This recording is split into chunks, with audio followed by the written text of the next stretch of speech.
தமிழ் சினிமால வெண்கல குரலுக்கு சொந்தக்காரர்னா அது டி.எம். சௌந்தரராஜன் அவர்கள் தாங்க. எம்ஜிஆருக்கு அவர் மாதிரியும் சிவாஜிக்கு அவர் மாதிரியும் பாடி அசத்தின இவர் 70 நடிகர்களுக்கு மேல அவங்க பாடுற மாதிரியே பாடல்களை பாடி பெருமை சேர்த்திருக்காருங்க.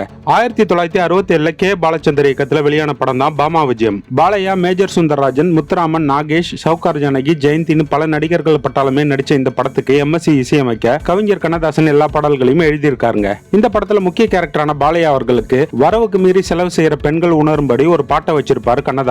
அந்த பாட்டு தான் வரவு எட்டனா செலவு பத்தனா அதிகம் ரெண்டனா கடைசியில் துண்டனான்ற பாடலுங்க. இந்த பாடல் காட்சி பாத்தீங்கன்னா பாலையா, மேஜர் சுந்தரராஜன், முத்துராமன், நாகேஷ்னு 4 நடிகர்கள் சேர்ந்து பாடுற மாதிரியான ஒரு பாடல். ஆனா இந்த 4 நடிகர்களுக்கு 4 பாடகர்கள் பாடல அப்படின்னு சொன்னா நம்ப முடியுதாங்க. ஆனா அதுதான் உண்மை. அந்த 4 நடிகர்களுக்கும் சேர்த்து டி.எம்.எஸ். ஓராலே அந்த பாட்டை பாடி கொடுத்திருக்காருங்க. இன்னைக்கு இருக்கிற டெக்னாலஜில ஒரு தடவை ஒரு பாட்டை பாடிட்டு அதை எப்படி வேணா மாத்திக்கலாம். ஆனா அன்னைக்கு எந்த டெக்னாலஜியுமே இல்லாத காலத்துல தன்னோட குரலை மட்டுமே வச்சு ஒரு மேஜிக்கை பண்ணவர் தாங்க டி.எம்.எஸ். அவர்கள்.